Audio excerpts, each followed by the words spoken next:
All right, everybody, we have Mr. Chris Hipgrave back on the show today or on the channel. He is the sales director for Pyranha USA, and we're going to talk a little bit about the Explosion Firecracker today. What's up, Chris? How are you, man? Matt, what's up, dude? Thanks for having me back on the Eddie line. I appreciate it. Yeah, man. Always a good time talking with you. The race master himself, Chris Hipgrave. This is all going to be about Firecracker. It's going to be a pretty quick little episode here. Just want to kind of get your thoughts on the design philosophy and theory and some specs and all that kind of stuff. If you're allowed to, I'm not sure if you're allowed to say that quite yet, but let's see here. So yeah, like what kind of got the Firecracker started, and what kind of gave you the idea to get that boat off the ground, I guess, per se? Yeah, that's a great question. You know, the Ripper has been just crushing it for us. The Ripper 2 has been a really big evolutionary step in our 9-foot half slices. But there's a certain part of the population where that's too much of a boat. And I think the two primary groups we identified were, one, those operating in shallow rivers. So like late season Colorado, the Nantahala, my home river. Absolutely. A lot of the southeast stuff, a lot of the stuff in the UK and Europe is super shallow. You know, these rivers might only have a few spots where you can get a 9-foot half slice vertical and have a lot of fun. We need a shorter boat. So that was the one population which we realized weren't being served by the Ripper. And then the other one was people that just found the Ripper at 9 feet, just a little too much boat. And there's a certain population. A shorter boat's going to be easier to throw around. So by shortening that half slice concept of the Ripper into something equally as fun, but substantially shorter, it's going to be a lot easier for those types of people to whip that thing around and get all the fun that you and I get out of a Ripper. So those were the two primary groups of people which we wanted to serve by having a shorter half slice. Yeah, that's a very good answer to that question, to be honest with you. Was Robert Pearson is he still your main designer? He sure is. Yeah, he's the master of his craft. The guy's a genius. Definitely been nailing them out of the park recently here. So, well, a lot of the time. But thanks, Matt. Last few boats have been insanely good. I thoroughly enjoy the Ripper Small. I know that, the second one. So yeah, I appreciate it. I get what you're saying, though, especially on the Nantahala. Yeah, that's sometimes the tail's a tad too long. It hits the bottom there. So. Yeah, you know, the Nantahala would be a big, deep river in the UK. So you imagine, right? Again, think of that population as well. So there's a lot of shallow, rocky rivers out there that we can now take a half slice to. Very good. Was there any like overlap in design as far as the ozone? I know I don't want to get into too much of like comparing boats, but was that any consideration? Yeah, absolutely. So there's a lot of design DNA that came over from the Ripper 2. So we're going to put some pictures up on the screen here in a minute. Yeah. But the bow is very reminiscent of the Ripper 2 with its volume, its modern rocker, and the way it handles on the water, the way it resurfaces just in a shorter package. And then the hull, there's a tremendous amount of DNA that came from the ozone as well. We really liked how the ozone worked on a wave. So we brought a lot of that DNA over to this boat as well and made some substantial tweaks. So there's lessons learned from a series of boats behind us that we brought forward and refined into one package into the Firecracker. Well, let's bring it up on the screen. Let's see. I'll share the screen with you here. Yeah, so there she is. So that's kind of an angled view, but you can really see that the styling of the Ripper 2 in that boat. It's got that same scorch influenced Ripper 2 bow with the modern rocker, the modern volume, so a lot of knee room and foot room, and the way that bow skips out coming across stuff is what we're all looking for right now in our creek boats. But then you can see that low volume tail like we have in the Ripper 2. But of course, this boat's only 7 feet 11 inches. versus the 9 feet. We would have it in the Ripper 2 medium. So. Oh, wow. So a foot almost. I didn't realize it was that much of a difference, to be honest with you. 13 inches is the difference between the two mediums.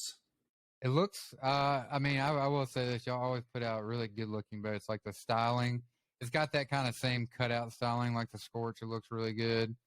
It's a sexy looking boat, I always say. That always helps. Thanks. No one wants Yeah, a boring looking boat. No, right. And the view from the cockpit is pretty sexy as well. Like, when you get in the Scorch and the Ripper 2, you've got that, it just looks confident, inspiring. And the way it skips out over stuff, you got that same confident view from the cockpit as well. So here's a over picture here. Is there anything new with the outfitting or anything, but the same Pyranha outfitting? The outfitting is our standard Stout 2 outfitting. Okay. Anything new? Like, what are these two little dots here on either end? Yeah, so that's holding in those center walls. So on the Ripper 2, we have those the rotor-molded or tucker holders, whatever you want to call them, on the back that hold the rear wall in place. So we don't have that on this boat. So we've got a much cleaner stern. So obviously you need some way of holding those walls in place. So underneath those two little black dots is a plate and screw holding those walls in. And the same thing at the front. It just gives us a much cleaner stern. Yeah. No, that's cool. Let's look at this side profile here. That's a side profile. Yeah, we'll have some as we launch the boat. We'll do some side by sides with the Ripper 2. That in this context.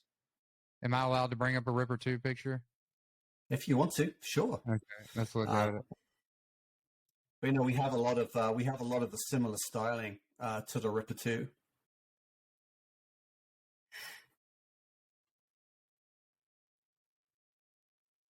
Hold on, you're breaking up a little bit there.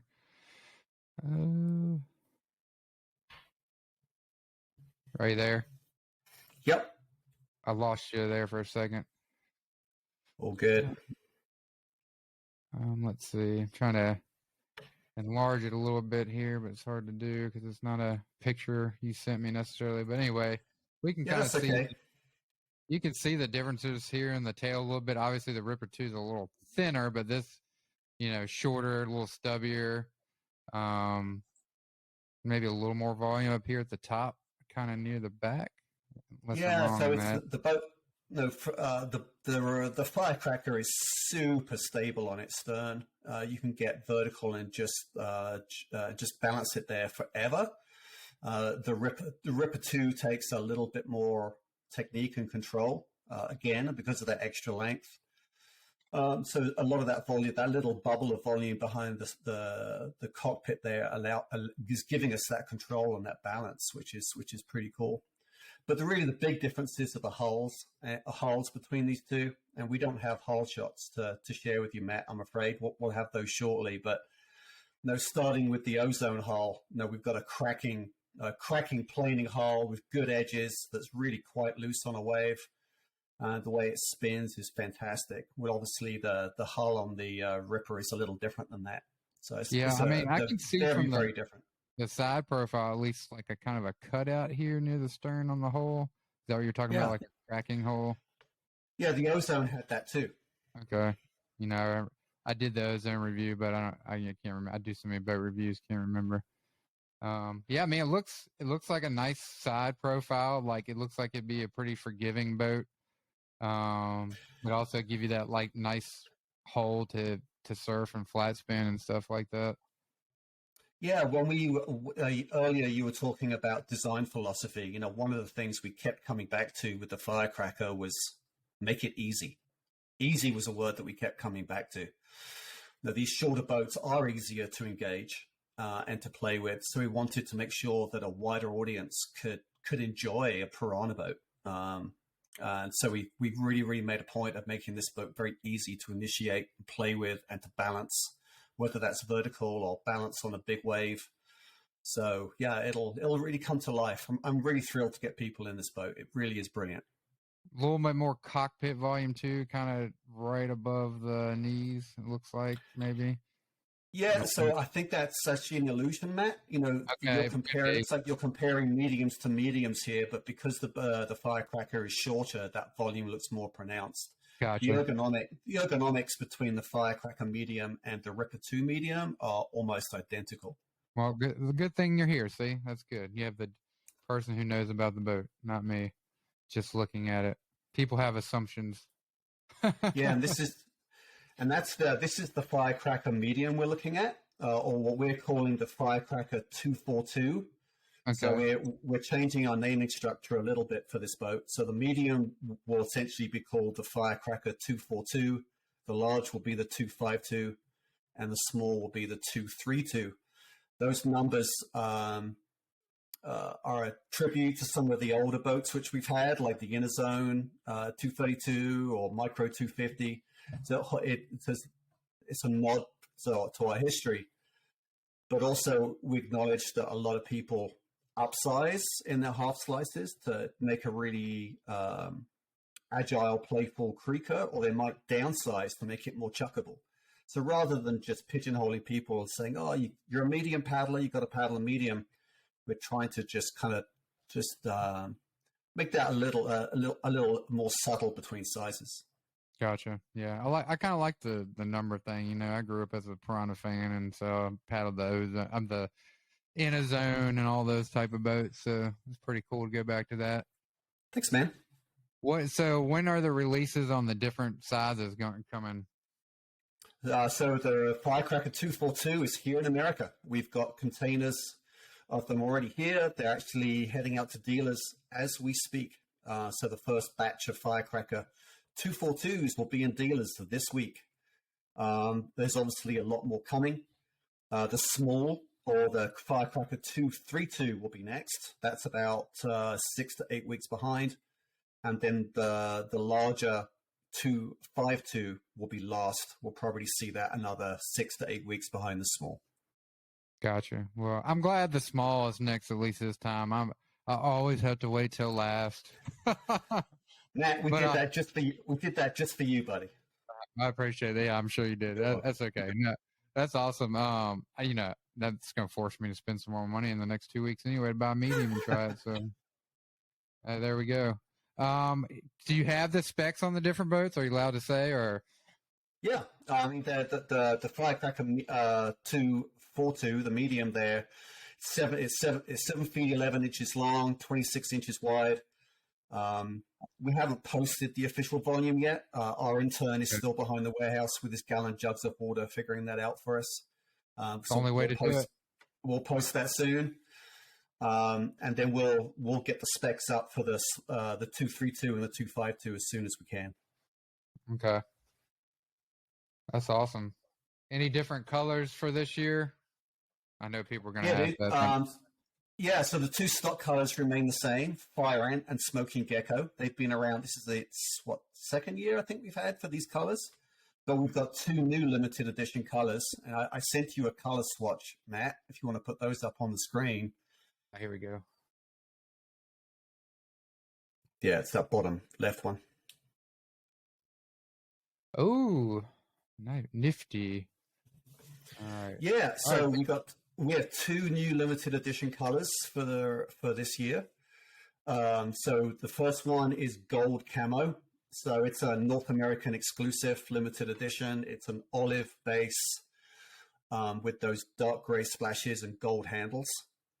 And then the other one is Sully Blue. So that's the first solid color limited edition we've done in many, many years. So it's a turquoise solid blue with purple hardware.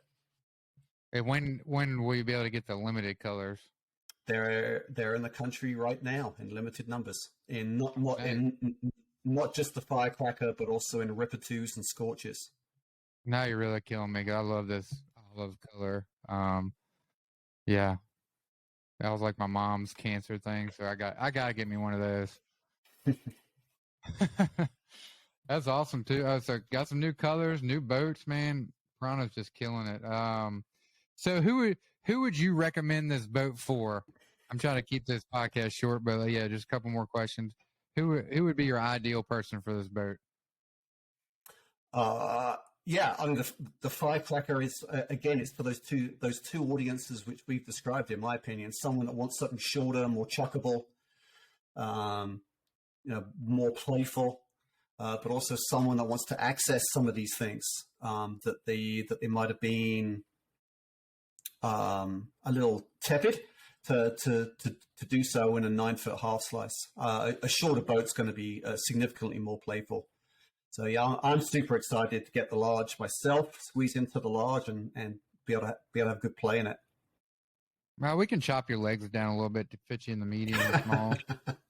Yeah, I need an amputation below the knee to get into the medium.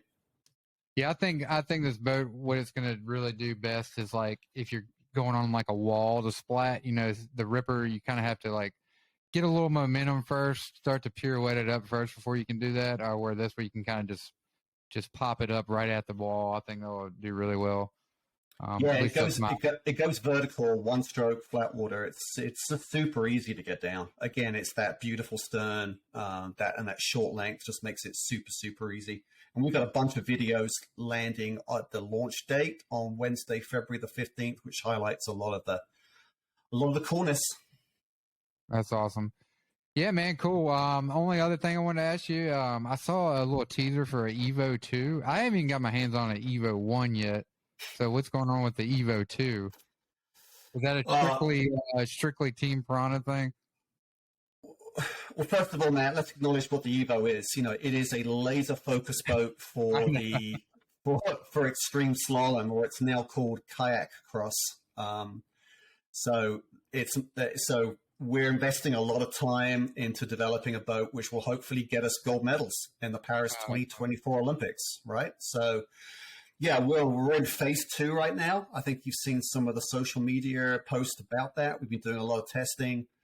So the boat continues to evolve as we squeak more and more speed out of this thing. Slalom paddlers will be using it across Europe this year in World Cups and World Championships as we move closer and closer to the Paris Olympics in 2024.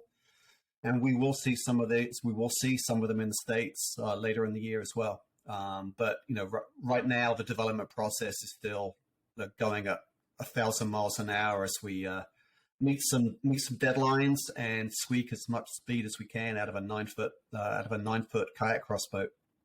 No, that's awesome, man. I was just giving you a hard time. No, it looks cool though, man. It's awesome.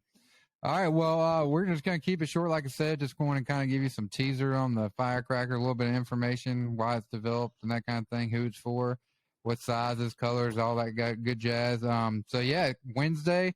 So this video is actually dropping Wednesday. So at the time you hear this video, you'll be able to get your hands on one, correct? Call your dealer. Call your local dealer. They're on the way if they're not there already. So if you're watching this video right now, go ahead and give them a call. I know I'm excited to get my hands on one, give one a try. So yeah, they're out.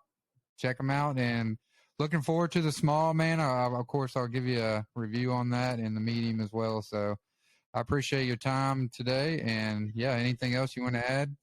Are you good? Appreciate you, Matt. Thanks for having me on. I appreciate it. We'll see you soon. Yeah, dude. Talk to you later. Cheers.